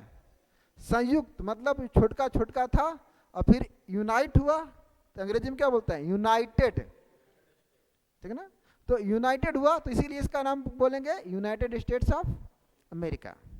और ये जो देश है, अमेरिका के ऊपर एक वो देश है कनाडा। तो कनाडा देखेंगे तो अमेरिका से भौगोलिक मामलों में क्या है? बड़ा है। तो बहुत बड़ा देश था, तो अपने आप को कई छोटे छोटे हिस्सों में बांट लिया। तो ये कनाडा वाला मॉडल हो गया, समझ आ गई बात। तो चाहे वो यूएसए मॉडल हो या कनाडाई मॉडल हो, यूएसए का मतलब राज्यों ने केंद्र का निर्माण किया, और कनाडा का मतलब केंद्र ने। दोनों मॉडल में ये 5 विशेषताओं में दोनों क्या हैं? समान है। इतनी बात समझ आ गई? ठीक है, अब आगे चले। अब आगे चलते हैं, थोड़ा सा जगह मैं छोटा करूंगा इसको ताकि आपको समझ में आ जाए। अब अगली बात, ठीक ना? तो इन विषयों पर इनके बीच में क्या है? समानता है। क्या है? समानता है ना? अब देखिए अगली बात, अब समझिए। अब किस कलर से लिखूं? ठीक है, चलो कलर चेंज कर देता हूं। अब देखो अंतर देखेंगे, इन दोनों के बीच में क्या अंतर है? अंतर, अंतर। यहां पर शक्ति का प्रवाह किधर से किधर चलेगा? राज्य से केंद्र की ओर कि केंद्र से राज्य की ओर? यहां पर सोचो।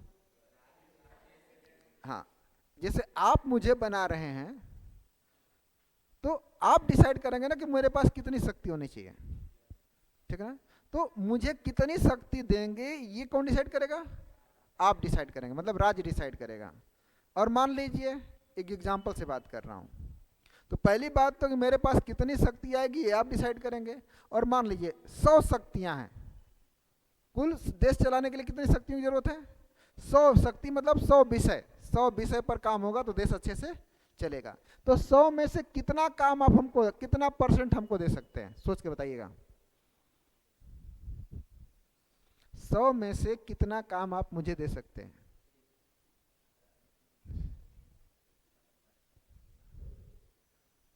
हम आपके घर जाएं तो हमको एक थाली खाना खिला सकते हो कि अपना घर द्वार खेत बगीचा लिख के दे दोगे? बताओ, कि पूरा लिख दोगे? गुरुजी आ जाएं, खेतवा लिख देते हैं, बैनामा कर देते हैं, ठीक है? अब सोचो कि बताओ कि आप मुझे 100 में से कितनी शक्तियां दोगे? 30 दे सकते हो, 32 दे सकते हो, 35 दे सकते हो, 49 दे सकते हो। अधिकतम कितना? क्योंकि देने वाला अधिकतम शक्ति किसके पास रखेगा? अपने पास रखेगा, रखेगा ना? तो 49 तक दे सकते हो। अधिकांश शक्तियां आप नहीं दोगे। अधिकांश शक्ति कहां रखोगे? अपने पास रखोगे, रखोगे ना? हाँ, जो इंपॉर्टेंट होगी वो मेरे पास दे दोगे, लेकिन आप उठाकर सब कुछ अपना मुझे नहीं दे सकते हो। क्योंकि अगर आप सब कुछ मुझे दे दोगे तो आपका अस्तित्व ही क्या पड़ जाएगा? खतरे में। अगर आप अपने से ज्यादा मुझे शक्ति दिए तो आपका अस्तित्व किस में पड़ जाएगा? खतरे में। तो यहां पर पहली बात ये कि शक्ति का जो प्रवाह होगा कहां से कहां होगा? शक्ति का प्रवाह, शक्ति का प्रवाह राज्य से केंद्र की ओर, केंद्र की ओर होगा ना? यहां पर क्या होगा? यहां पर मैं हूं, अब मैंने आपका निर्माण किया है, तो मैं जितना चाहेगा मैं आप उतना आपको शक्ति दूंगा, ठीक है ना? तो यहां पर शक्ति का प्रवाह केंद्र से राज्य की ओर। तो शक्ति का प्रवाह, शक्ति का प्रवाह केंद्र से, लिखते चलिएगा, केंद्र से राज्य की ओर, ठीक ना? दूसरी बात, अधिकांश शक्ति, अधिकांश शक्ति या शक्ति का झुकाव, शक्ति का झुकाव राज्य की ओर, राज्य की ओर। तो अधिकांश शक्तियां कौन रखेगा यहां पर? राज्य।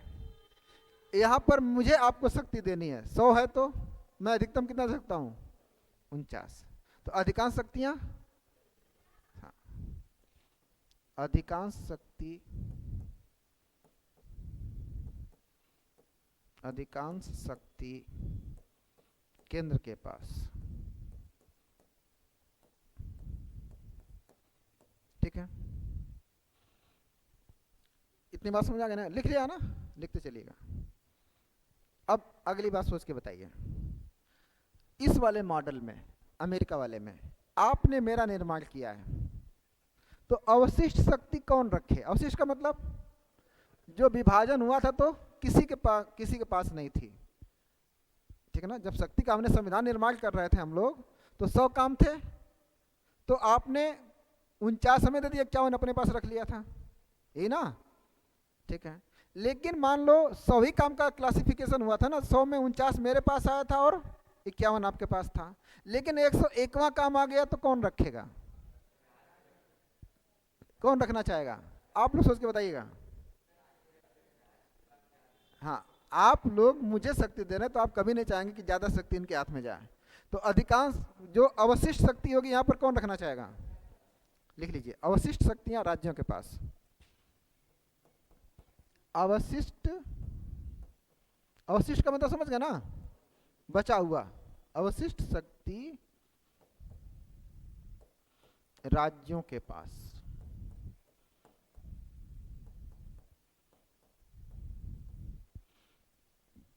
अच्छा,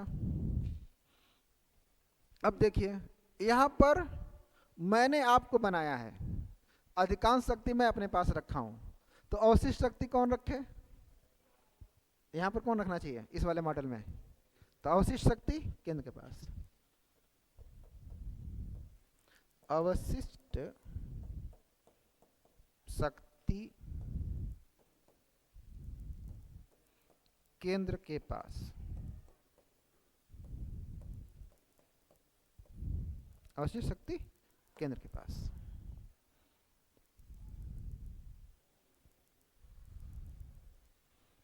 अब अगली बात, अच्छा आप लोगों ने मुझे बनाया इस वाले मॉडल में, इधर वाले में, ठीक है, आप मुझे इतना पावर देंगे कि मैं आपके घर में तोड़ फोड़ कर सकूं, सोच के बताइएगा, देंगे कि मैं आपके घर बुलडोजर लेकर पहुंचू, कहूं तोड़ो इनका घर, घर को तोड़ने का मतलब आपके राज्य की सीमाओं को आपसे पूछे बगैर मैं बदल दूं, या आपके राज्य की सीमा को काट करके दूसरा राज्य बना दूं, या आपके राज्य में दूसरा राज्य मिला दूं, या आपके राज्य को काट कर 2 राज्य बना दूं, कभी आप इतनी शक्ति देंगे कि मैं आपके घर में तोड़फोड़ करूं, नहीं, नहीं देंगे, पक्का ना, ठीक है।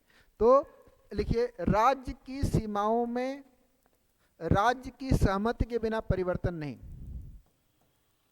राज्य की सीमा में,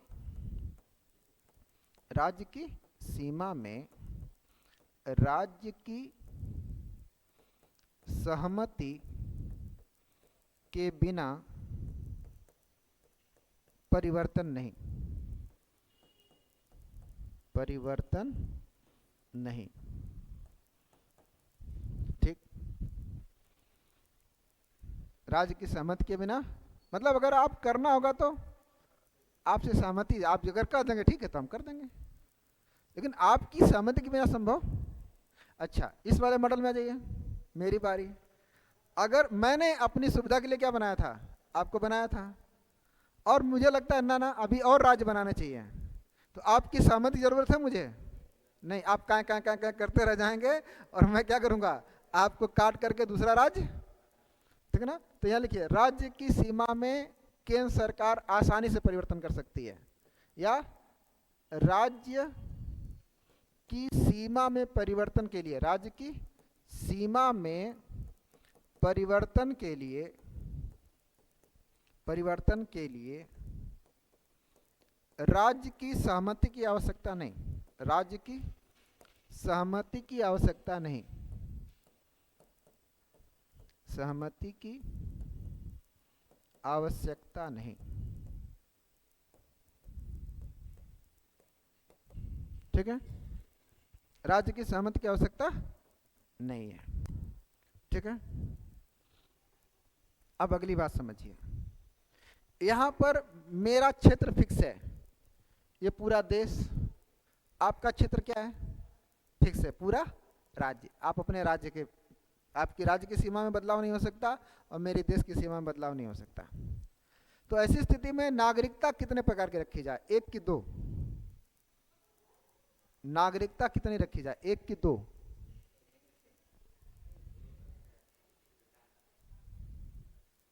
आप एक व्यक्ति को कहाँ का नागरिक बनाया जाए, एक देश, केवल देश का नागरिक बनाया जाए कि देश और राज्य दोनों का नागरिक बनाया जाए, 2 का बनाना पड़ेगा, क्योंकि राज्य की सीमा नहीं बदल रही है, तो एक राज्य की नागरिकता रखेगा और दूसरी पूरे देश की नागरिकता, क्योंकि राज्य की सीमा तो बदल नहीं रही है, ठीक है ना। तो ऐसी स्थिति में नागरिकता कितनी रहनी चाहिए? 2। नहीं बात समझ आई भाई? राज्य की सीमा नहीं बदल रही, राज्य की सीमा क्या है? फिक्स है। तो राज्य की सीमा फिक्स है, तो एक नागरिकता आप जिस राज्य में रहते हैं, जैसे आप बिहार की नागरिकता फिक्स कर दिए, और एक नागरिकता किसकी? देश की, पूरे देश की तो निवासी नागरिक है ना। तो यहाँ पर दोहरी नागरिकता पाई जाएगी। कितनी नागरिकता? हाँ, तो यहाँ लिखिए दोहरी नागरिकता। नहीं समझ में आ रहा है? रुक जाओ, यहाँ समझ में आ रहा है कि नहीं आ रहा है? क्योंकि राज्य की सीमा नहीं बदल रही, इसलिए नागरिकता दोहरी रखनी पड़ेगी, दोहरी नागरिकता। तो दोहरी नागरिकता किसकी किसकी? एक देश की नागरिकता और दूसरी राज्य की नागरिकता, देश और राज्य की नागरिकता, ठीक है।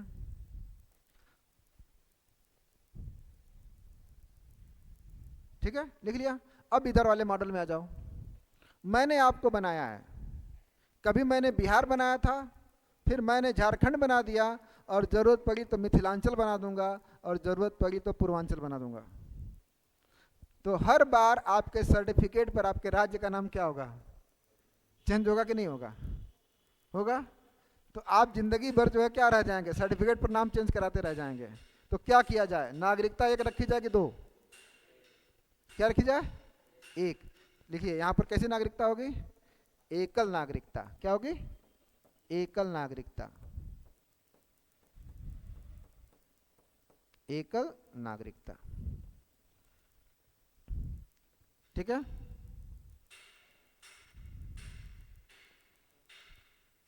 एकल नागरिकता, ठीक है। अब इतनी बात समझ आ गई? अब समझिए, ये जो पूरा विशेषता यहां से लेकर यहां तक है, यहां से लेकर यहां तक है, इस विशेषता को बोलते हैं फेडरल। क्या बोलते हैं? अंग्रेजी में ही समझिएगा, फेडरल की हिंदी संघ होती है, लेकिन इसको अंग्रेजी में समझाना, इस विशेषता को क्या बोलेंगे? फेडरल व्यवस्था वाला देश। कौन सा? फेडरल व्यवस्था वाला देश, ठीक ना। और ये जो व्यवस्था होती है, ये जो मॉडल है कनाडा वाला, इसको बोलते हैं यूनियन मॉडल। क्या बोलते हैं? यूनियन मॉडल है। तो फेडरल और यूनियन में क्या डिफरेंस है जरा बताइए? फेडरल में राज्यों ने, और यूनियन में, तो भारत के संविधान में अनुच्छेद 1 की जो पहली लाइन लिखवाई थी, अब याद करिए, India that is Bharat shall be a union of states. Union of states, बात समझ गई? तो यूनियन ऑफ स्टेट्स कहने का मतलब क्या है? ठीक ना, कि हमारे यहाँ केंद्र ने राज्य का निर्माण, सॉरी, केंद्र ने राज्य का निर्माण किया, राज्य ने केंद्र का निर्माण नहीं किया है। तो हमारा जो मॉडल है, ये भारत वाला मॉडल क्या है? यूनियन मॉडल है। अच्छा, एक बात और समझिए, एक दो बातें और लिखवाऊंगा, फिर आपको और डिटेल में समझा दूंगा, ठीक है ना। तो यहाँ समझ आ गया ना। तो अगर हम भी संघीय हैं, अमेरिका भी क्या है? संघीय है, ठीक है ना। हम दोनों संघीय हैं, लेकिन दोनों के बनने का तरीका क्या है? अलग अलग है। इसीलिए संघीय व्यवस्था की, फेडरल व्यवस्था की कुछ विशेषताएं यूनियन में पाई जाती हैं, पाई जा रही हैं। तो कुछ मामलों में यूनियन और फेडरल में कोई डिफरेंस नहीं है। ये यूनियन और ये फेडरल हो गया, और ये जो सफेद वाला पॉइंट है, इन दोनों पॉइंट पर हम क्या हैं? चाहे यूनियन की व्यवस्था हो या फेडरल की व्यवस्था क्या हो, सेम है, ठीक है ना। अब एक दो सवाल और लिख देता हूं, तो और डिटेल में समझाता हूं। समझ आ गई बात ना? ठीक है। अब एक बात और समझा, लिख देता हूं, ठीक ना। अच्छा, अगली बात हम लोग सोच के बताइएगा, आप लोग इकट्ठा काहे लिए हुए थे? आप लोग इकट्ठा क्यों हुए थे? पड़ोसी आ रहा था, मार रहा था, और आपका पैसा वैसा लेके भाग जा रहा था, तो आपको सुरक्षा चाहिए थी, विकास चाहिए था, यही सब ना। इसीलिए देखिए, अमेरिका ताकतवर बनना क्यों? क्योंकि वो इकट्ठा ही किस लिए हुए थे? ताकत के लिए, कि अगर हम इकट्ठा नहीं हुए और ताकत नहीं रही तो बर्बाद हो जाएंगे। इसीलिए उसने सबसे अधिक किस पर फोकस किया? आज भी ताकत के मामले में सबसे शक्तिशाली देश अमेरिका है, क्योंकि उसकी मांग ही थी। हाँ, रूस भी है, ठीक ना, लेकिन रूस और अमेरिका में तुलना करेंगे तो अभी अमेरिका आगे है उससे, ठीक ना। हाँ, बात समझ गई। तो अच्छा ये बताइए, आप लोग इकट्ठा हुए थे सुरक्षा के लिए मान लीजिए, और आपने मुझसे कहा था कि आप मुझे सुरक्षा देंगे। अगर मैं सुरक्षा बाई द वे ना दे पाऊँ आपको, तो आप मेरे साथ रहना चाहेंगे कि भागना चाहेंगे? जी, जब बेजक कैले का फायदा जब ठीक से काम में नहीं होता है, तो ऐसी स्थिति में आप मेरे साथ रहना चाहेंगे? नहीं, ठीक है ना। तो यहां पर सिद्धांतिक तौर पर बात कर रहा हूं, किसी सिद्धांत के तौर पर आपको मुझसे अलग होने का अधिकार होना चाहिए कि नहीं होना चाहिए? होना चाहिए, क्योंकि जिस काम के लिए आपके साथ जुड़े हैं वो काम नहीं हो रहा तो हम अलग हो जाएंगे, अपना अलग रास्ता देखेंगे। अब इधर आ जाइए, मैंने आपको बनाया है, मैं आपको सुरक्षा दूं नहीं दूं, आप पीटे ना पीटे, किसी भी कंडीशन में आपको मुझसे अलग होने का अधिकार है? नहीं है, ठीक ना। तो यहां लिखिए, सैद्धांतिक तौर पर पृथक होने का अधिकार है। सैद्धांतिक, सैद्धांतिक मतलब सिद्धांत कहता है, सैद्धांतिक तौर पर पृथक होने का अधिकार है, पृथक होने का अधिकार है।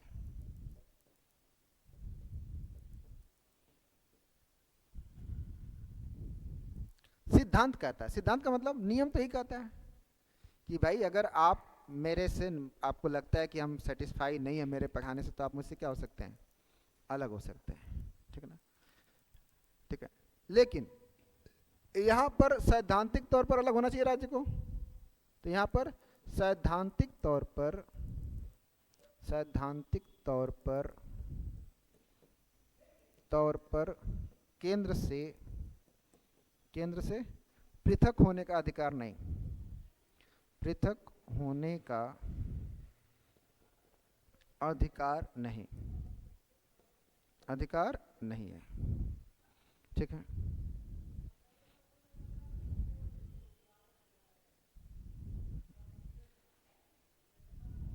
ठीक है, लेकिन कोई देश चाहेगा कि वो अलग हो जाए, उसकी सीमा अलग हो जाए उससे?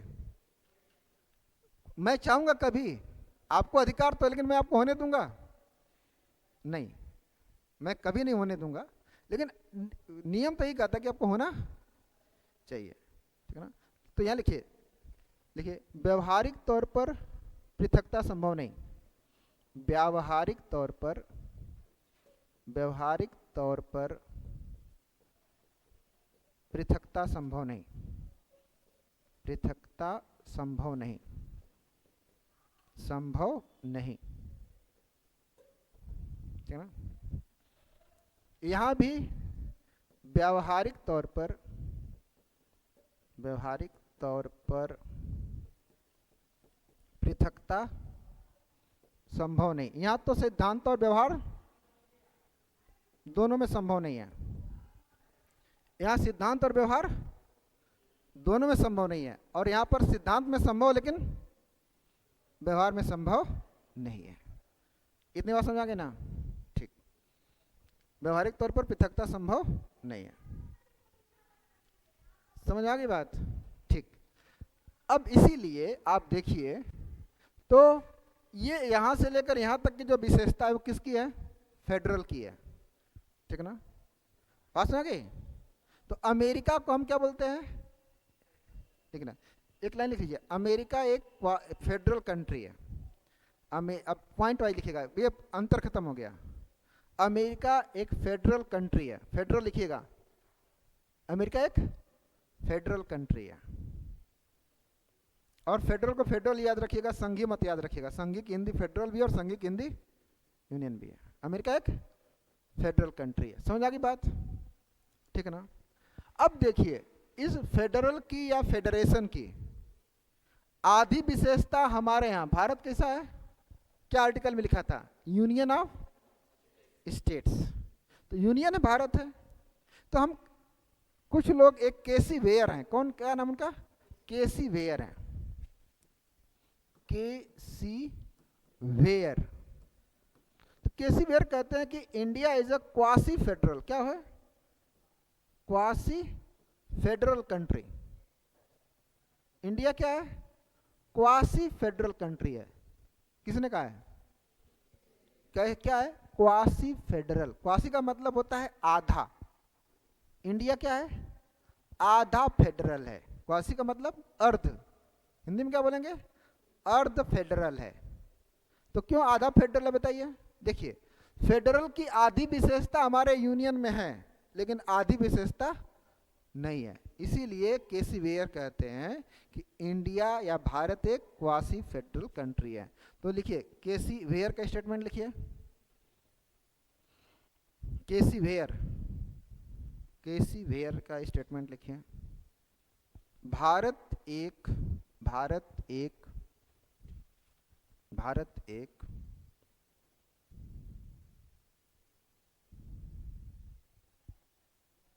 भारत एक क्वासी फेडरल कंट्री है। Quasi federal, QUASSI, quasi federal. Bharat एक क्वासी फेडरल कंट्री है ना। क्वासी फेडरल कहने का मतलब समझ आ गया? ठीक ना। अच्छा, एक अगला समझिए, ठीक ना। एक और हैं राइटर, उनका नाम है आइवर जेनिंग्स। क्या नाम है? Ivor Jennings. Ivor Jennings. Ivor Jennings कहते हैं कि India is a federation with centralising tendency. India is a federation with centralising tendency. ठीक ना। लिखिए, इंग्लिश में लिखिए, तो इंग्लिश में लिखिएगा। इंडिया इज अ फेडरेशन लिख लेंगे ना, जहां स्पेलिंग की दिक्कत होगी पूछ लीजिएगा, कोई डाउट नहीं है। India is a federation, FEDERATION, federation with WITH, federation with centralising tendency. Tendency समझ रहा ना, प्रवृत्ति। हिंदी में चाहते लिख लीजिए। अब लिखिए, भारत केंद्रीकृत प्रवृत्ति वाला फेडरल देश है। भारत केंद्रीकृत प्रवृत्ति वाला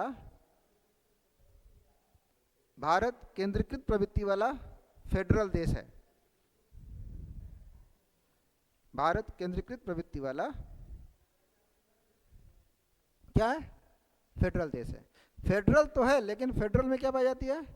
सेंट्रलाइजिंग टेंडेंसी। सेंट्रलाइजिंग मतलब सब शक्तियां किसके पास? फेडरल में आप देख रहे हैं ना कि अधिकांश शक्तियों पर कंट्रोल किसका है? राज्य का है। इस फेडरल में हम देख रहे थे कि अब हमने पूछा था कि अधिकांश शक्ति कौन रखेगा? राज्य ने रखा। अवशिष्ट शक्ति कौन रखेगा? राज्य रखेगा। शक्तियों का प्रभाव कहां से कहां तक था? राज्य से सेंटर की तरफ था। तो यहां पर जो फेडरल कंट्री होती है, फेडरल कंट्री में शक्तियों का झुकाव कहां पर होता है?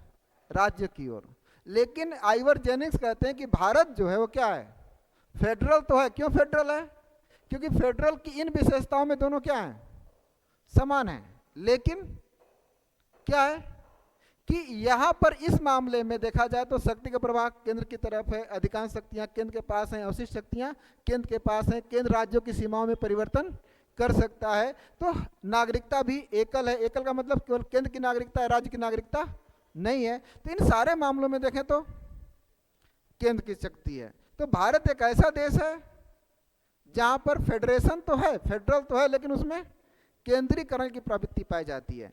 क्योंकि जनरली फेडरेशन में राज्य के पास शक्ति पाई जाती है, लेकिन भारत एक ऐसा देश है जहां पर फेडरेशन होने के बावजूद शक्ति केंद्र के पास पाई जाती है। ठीक ना, बात समझ आ गई? चलिए, तो इतनी बात समझ आ गई ना। अब अगली बात समझिए, ठीक है ना। एक और कोटेशन बताता हूं। यहां पर अगर व्यवहारिकता को अपनाएं, किसको? तो व्यवहारिकता में अमेरिका के लिए कहा जाता है अमेरिका। किसके बारे में बात कर रहे हैं? अमेरिका के बारे में कहा जाता है अमेरिका अविनाशी राज्यों का, अमेरिका अविनाशी राज्यों का अविनाशी संघ है। लिख लीजिए, लिखिए तो, अमेरिका अविनाशी राज्यों का अमेरिका अविनाशी राज्यों का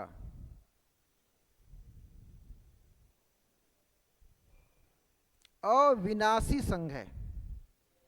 अमेरिका अविनाशी राज्यों का अविनाशी संघ है। इसका मतलब क्या?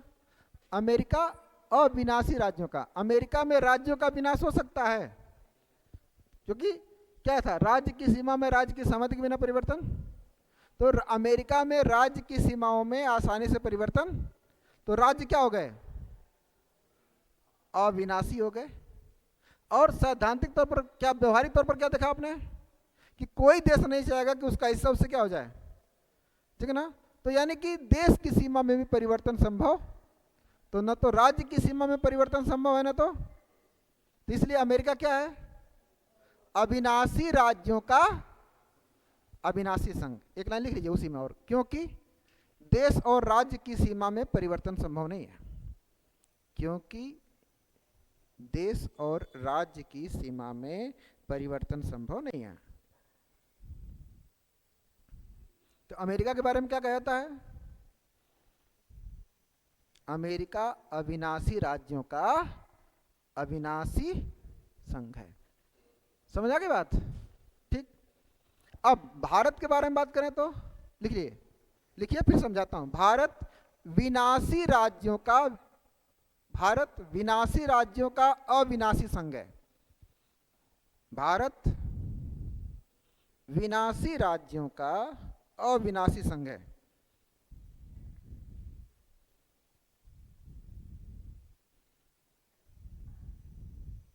क्यों? क्योंकि केंद्र सरकार राज्यों की सीमाओं में आसानी से क्या कर सकती है? बदलाव कर सकती है, राज्य से पूछे बिना।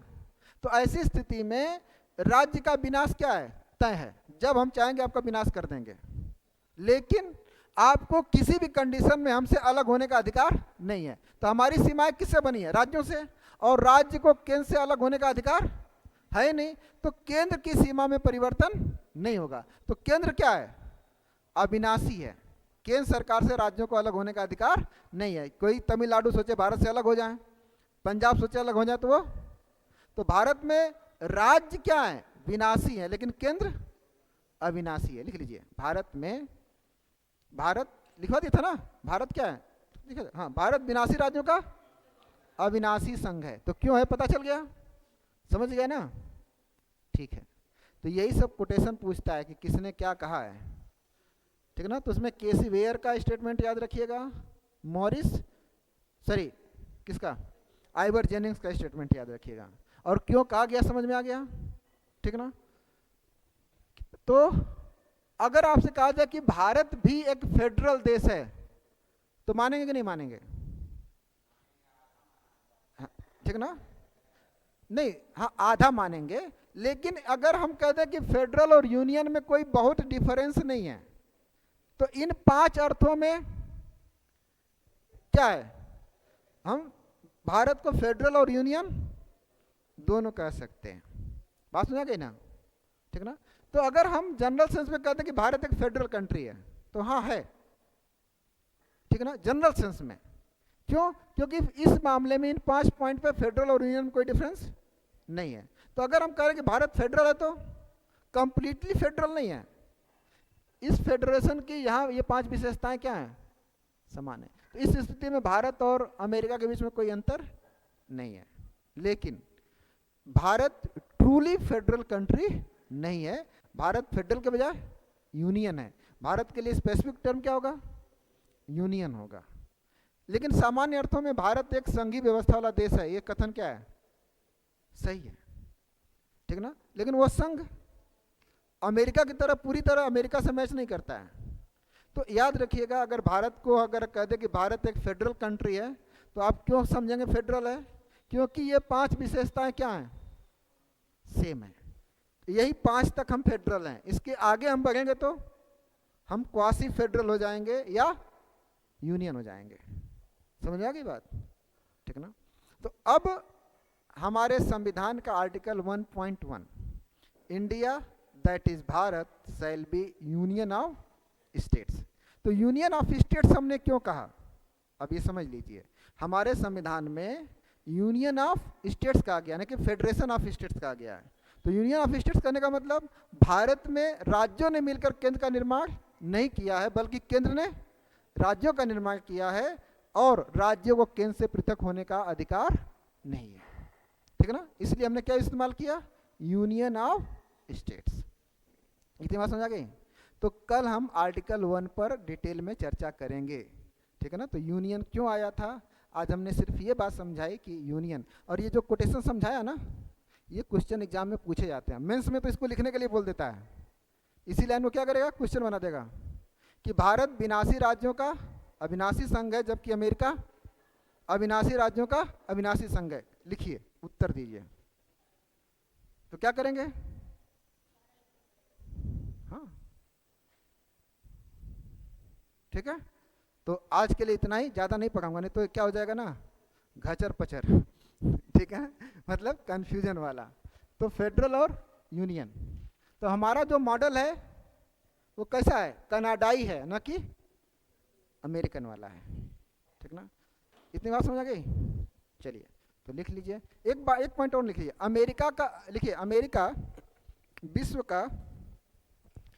विश्व का सर्वाधिक पुराना फेडरल देश है, जो सर्वाधिक पुराना और पहला फेडरल देश है, जो 1787 में बना था। जो 1787 में, रुक जाएगा, 1787 में 13 राज्यों को मिलाकर बना था। जो 1787 में 1787 में 1787 में 13 राज्यों को मिलाकर बना था।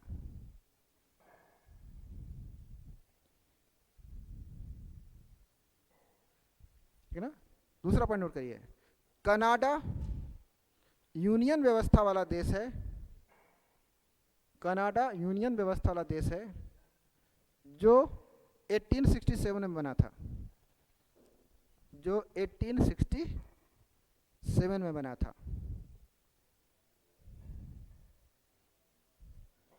1867, ठीक ना। तो कनाडा में क्या था, कनाडा ने शुरू में, ये पूरा कनाडा था, तो शुरू में कनाडा ने अपने आप को 4 भागों में बांटा था। कितने भाग में, और अमेरिका ने शुरू में कितने थे ये छोटे छोटे, 13 थे। 13 मिलकर के एक बनाए थे, और यहाँ एक अपने आप को 4 भागों में बांटा था। तो एक लाइन और लिख लीजिए, अमेरिका वाले में लिखिए। तो अमेरिका में वर्तमान में 50 राज्य हैं। शुरुआत कहाँ से हुई थी ना, अमेरिका में शुरुआत में 13 राज्य थे, और वर्तमान में 50 राज्य हैं।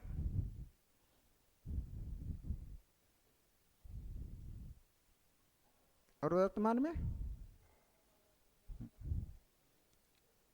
कनाडा में प्रारंभ में 4 राज्य थे,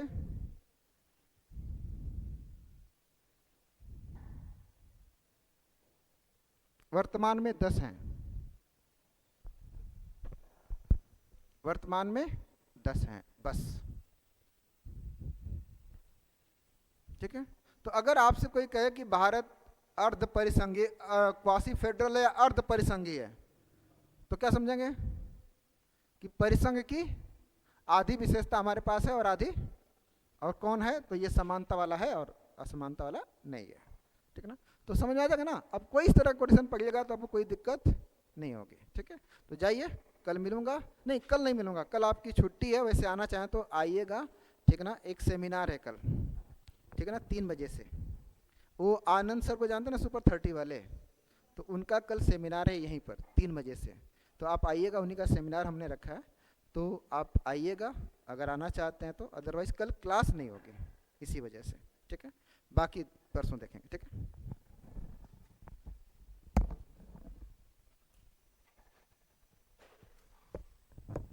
क्वेश्चन आंसर बना लिया था उद्देशिका वाला, कोई दिक्कत नहीं बनाने में। आपका दिक्कत होगी, सब तो बना के भेज ही दिए थे, उत्तर उसमें लिखा ही है।